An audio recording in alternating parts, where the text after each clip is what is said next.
Hello, bienvenue dans cette quatrième tentative de tourner cette vidéo. Je ne sais pas ce qui se passe aujourd'hui, je n'ai pas mieux de jour. Écoute, ça va aller. Aujourd'hui, on va parler de l'article 3 de la mise en conformité RGPD et tu vas voir que dans cet article, on va principalement se poser la question de d'où viennent les données. Globalement, ça va être ça. Dans cet article, on a 3 paragraphes, donc ça va aller vite et on va aller à l'essentiel. On se rappelle que le but de cette série de vidéos, c'est de comprendre le contenu du RGPD et de se l'approprier. C'est pas de faire de vous des experts, expertes. Moi, ça me dérange pas, hein, mais c'est juste que la vidéo va être carrément plus longue et, euh, et ça va être un petit peu plus dense. Donc, on respire un bon coup. L'idée, c'est de comprendre l'objectif de cet article 3. Et pour toutes les informations précises, techniques, etc., je ne te les communique pas volontairement pour pas te noyer.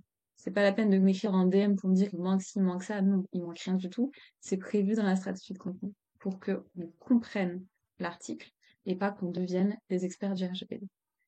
Pour devenir un expert du RGPD, j'ai une formation dont je mettrai le lien quelque part. Et tu pourras, si tu veux, te renseigner à ce propos. Du coup, on est parti. Article 3. Le titre, c'est le champ d'application territorial. Champ d'application territorial, tu te souviens, ça veut simplement dire où est-ce qu'on applique le RGPD. Dans l'article 2 de la vidéo précédente, on parlait du champ d'application matériel, sur quoi portait le RGPD. Bon ben là, on va simplement voir où s'applique le RGPD. Pas si compliqué que ça. Voilà. Allez, go. Go pour le paragraphe 1. Le présent règlement s'applique au traitement de données à caractère personnel effectué dans le cadre des activités d'un établissement, d'un responsable de traitement ou d'un sous-traitant sur le territoire de l'Union, que le traitement ait lieu ou non dans l'Union. Yes, yes. En fait, ce que veut dire ce paragraphe, c'est que, indépendamment de où on utilise ta donnée personnelle, la question ici est de se concentrer sur le fait qu'on utilise ta donnée. J'étais en train de lire mes notes, hein, tu l'as vu, hein, ça se voyait clairement.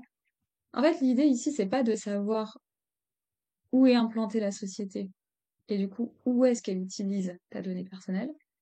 L'idée, c'est le fait de savoir que ta donnée personnelle se situe dans l'Union européenne et qu'on utilise ta donnée personnelle alors qu'elle vient de l'Union européenne. Ok? Et donc, en fait, c'est ça qui est important. Dans cet article-là, dans l'article 3, je me déplace, il y a des petits considérants ici, donc c'est des commentaires qui donnent des informations complémentaires. Donc là, dans ce premier paragraphe de l'article 3, on va se rattacher à ce qu'on appelle le considérant 22. Je t'invite évidemment à aller le lire après à tête reposée quand on aura fini cette vidéo. Mais en fait, dans ce considérant, on rappelle que tout traitement de données à caractère personnel qui a lieu dans le cadre des activités d'un établissement, d'un responsable de traitement ou d'un sous-traitant sur le territoire de l'Union devrait être effectué conformément au présent règlement, que les traitements lui-même aient lieu ou non dans l'Union. Je sais. Cette phrase, elle veut simplement dire que si tu utilises une donnée personnelle d'un humain qui est au sein de l'Union européenne, tu dois respecter le RGPD, indépendamment que tu utilises sa donnée personnelle dans ou en dehors de l'Union européenne. Voilà, je suis contente d'avoir eu la formulation parce que j'ai préparé cet article, mais j'ai préparé il y a quelques temps, donc le temps de refaire la formulation, c'est très bien.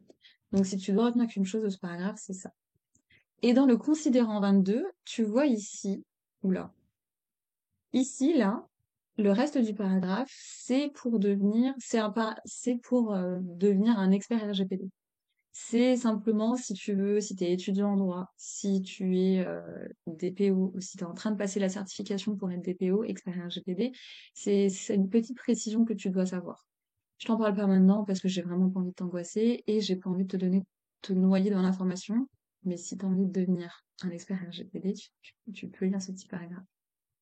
Du coup, attention, je vais scroller, boum, on revient là. Là, on va se concentrer du coup sur le deuxième paragraphe. Le deuxième paragraphe, il répond globalement à la question pour quel type d'activité le RGPD s'applique quand tu es au sein de l'Union européenne. Et donc, on va voir qu'il y a deux types d'activités, le A et le B. Et boum, allez go. Le présent règlement s'applique au traitement de données à caractère personnel relatives à des personnes concernées qui se trouvent sur le territoire de l'Union par un responsable de traitement ou un sous-traitant qui n'est pas établi dans l'Union, lorsque les activités de traitement sont liées, petit a, petit b. Déjà ça veut simplement dire le RGPD s'applique pour une entreprise si tu utilises les données personnelles d'un humain qui se trouve au sein de l'Union européenne pour faire les activités suivantes.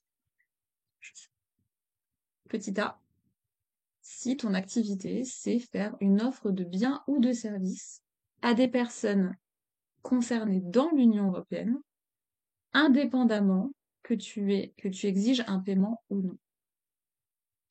En gros, si tu vends, non, pas si tu vends, si tu proposes un service ou tu proposes un bien à des humains qui sont dans l'Union européenne, indépendamment que ce service soit payant ou non, le RGPD s'applique. Ok.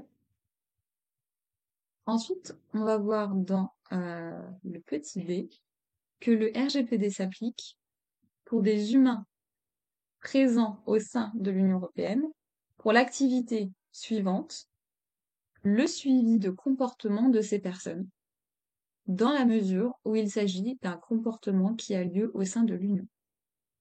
Et pour ça, on va se positionner sur le considérant 23, donc je me déplace, boum boum, attention je scrolle, et on va regarder le considérant 23. En fait, le paragraphe 2, avec sa formulation juridique, te dit tout simplement quelles sont les activités qui sont soumises au respect du RGPD concernant des humains présents sur le territoire de l'Union européenne.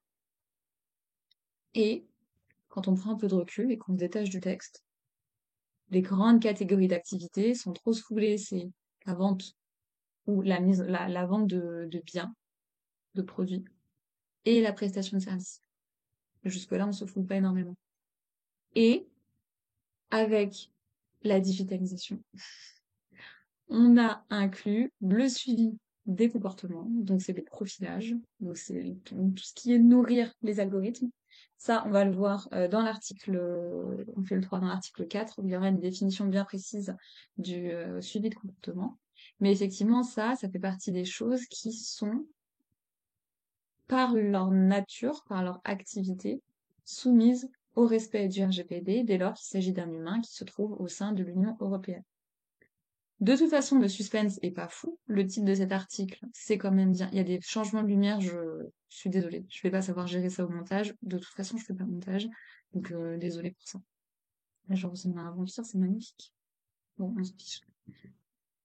Le but de cet article 3, c'est de se concentrer sur le fait que la donnée le RGPD s'applique pour toutes les données personnelles collectées d'un humain au sein de l'Union européenne. Donc dès lors que ton humanité est au sein de l'Union européenne, boum, le RGPD s'applique. C'est ça l'article, le fond de cet article, et tout le reste, bon, c'est du détail. Mais globalement, c'est ça que tu as besoin de savoir. Si tu te trouves au sein de l'Union européenne, tes données personnelles doivent être protégées. Fin de l'histoire. Voilà. Je vais t'inviter. euh, Donc je t'explique très rapidement le considérant 23. Parce qu'encore une fois, le but de cette vidéo, c'est juste pour dédramatiser le sujet, pour m'adresser à des moldus du RGPD. Je ne m'adresse pas à des experts, parce que sinon, encore une fois, ça sera plus long. Mais effectivement, dans ce considérant 23, en fait, on explique la chose suivante. Afin de déterminer si un responsable de traitement ou un sous-traitant offre des biens ou des services à des personnes concernées qui se trouvent dans l'Union, Il y a lieu d'établir s'il est clair que le responsable de traitement ou le sous-traitant envisage d'offrir des services à des personnes concernées dans un ou plusieurs États membres de l'Union. En fait, cette phrase ici, là, du considérant 23, comme tu l'as compris, boum, je me déplace, elle se rattache au petit a. Au petit a, et l'idée, c'est de savoir, la question dans ce considérant 23, c'est est-ce que la personne veut vraiment, est-ce que l'entreprise veut vraiment, a vraiment comme cible les humains dans le marché de l'Union européenne. Si tu as vraiment comme cible un humain au sein de l'Union européenne, effectivement, le RGPD s'applique à toi. Mais si c'est pas ta cible cœur, apparemment, le RGPD ne s'appliquera pas à toi. Et là, en fait, tout le reste ici, c'est des conditions juridiques qui expliquent, euh, qui en fait, c'est un listing, c'est un faisceau d'indices, c'est un listing de critères qui permettent de définir si une entreprise veut vraiment s'adresser à un humain au sein de l'Union européenne ou non. Ça, pareil, c'est pas dans le niveau mot du RGPD, donc on va pas en parler. Mais évidemment, t'as l'info juste là, t'as juste à faire poser à lire. Ok? Là, tu vois, dans le considérant 24, boum. Attends, est-ce que je peux me mettre déjà? Yes. Super. Tu vois là, dans le considérant 24, que le considérant 24, il donne la définition du suivi de comportement de personnes. Donc, on va la lire. Ok? Considérant 24. Attends, je vais essayer de zoomer. Boum, est-ce que je m'en sors? Je m'en sors. Le traitement de données à caractère personnel de personnes concernées qui se trouvent dans l'Union par un responsable du traitement ou un sous-traitant qui n'est pas établi dans l'Union devrait être soumis au présent règlement lorsque le dit traitement est lié au suivi du comportement de ces personnes dans la mesure où il s'agit de leur comportement au sein de l'Union européenne. Donc ça, en gros, là, je sais que t'as rien compris. Je vais juste dire que le RGPD s'applique au suivi de comportement. Ensuite, là, on va rentrer dans la vraie définition. Afin de déterminer si une activité de traitement peut être considérée comme un suivi du comportement des personnes concernées, et là, on rentre dans les critères, il y a lieu d'établir si les personnes physiques sont suivies sur Internet, ce qui comprend l'utilisation ultérieure éventuelle de techniques de traitement des données à caractère personnel, qui consiste en un profilage d'une personne physique. Et là, on a vraiment le cœur du sujet, afin notamment de prendre des décisions la concernant, ou d'analyser ou de prédire ses préférences, ses comportements et ses dispositions d'esprit. Ce que je veux que tu retiennes de ce considérant 24, c'est que le suivi du comportement a pour objectif de prendre des décisions concernant une personne, d'analyser ou de prédire ses préférences, ses comportements et ses dispositions d'esprit. On va s'arrêter là pour aujourd'hui. Ça fait déjà quand même pas mal d'informations concernant le profilage. Je te rassure, on reverra ça, j'allais te dire demain parce que moi je tourne demain, mais on reverra ça dans l'article 4 du RGPD. Article 4 du RGPD, tu verras, c'est plein de définitions. Je vais la reprendre une par une. On va faire ça ensemble dans la loi et dans la bonne humeur. Et dedans, il y a le suivi de comportement, / le profilage. T'inquiète pas. Aujourd'hui, j'ai juste mis l'information dans ta tête et demain, elle va se compléter. Donc, pour l'instant, article 3, champ d'application territorial. Paragraphe 1, nous, ce qu'on veut savoir, c'est, on s'en on ne s'intéresse pas à là où tu utilises la donnée, on s'intéresse au fait que tu collectes une donnée qui se situe au sein de l'Union européenne. Ok. Paragraphe 2. Ce qui nous intéresse, c'est les activités pour lesquelles le RGPD s'applique quand tu échanges avec un humain au sein de l'Union européenne. Donc on ne s'est pas foulé, hein, les grandes catégories d'activités, production de, pardon, prestation de services et vente de produits. Ça, c'est assez classique, hein, ça regroupe quand même pas mal de marchés, pas mal de business, et le suivi de comportement. Pareil, dans un monde digital, on peut pas y échapper. Et troisième paragraphe. Le présent règlement s'applique au traitement de données à caractère personnel par un responsable de traitement qui n'est pas établi dans l'Union, mais dans un lieu où le droit d'un État membre s'applique en vertu du droit international public. Ok. Le droit international, c'est un accord entre deux pays, entre plusieurs pays, qui se disent on est OK ensemble pour respecter ces règles-là. On a défini des règles et on est OK pour les respecter. Et seuls les pays qui signent ce document sont soumis au respect de ces règles. Ça veut dire, dans ce paragraphe, que si on a une entreprise qui est établie hors Union européenne et qui fait du business avec des citoyens d'un pays dont le pays a décidé de respecter le RGPD, cette entreprise est obligée de respecter le RGPD, même si ces citoyens-là ne sont pas, je sais pas si tu vas entendre, se trouvent dans un pays qui respecte le RGPD. Voilà. Cet article, vraiment, quand on prend énormément de recul et qu'on se détache des considérations techniques, la seule chose que tu as à te souvenir et à te retenir de cet article, c'est que si tu te situes au sein de l'Union européenne, le RGPD s'applique. Fin de l'histoire. Il n'y a pas besoin que ce soit aussi compliqué. Donc là, dans cette vidéo, peut-être que j'aurais pu la présenter de manière encore plus simple. Et j'aurais peut-être pas dû faire autant de détails. Je m'en souviendrai pour la prochaine fois. En attendant, ce que je te propose, malgré tout, c'est quand même de relire cet article à tête reposée.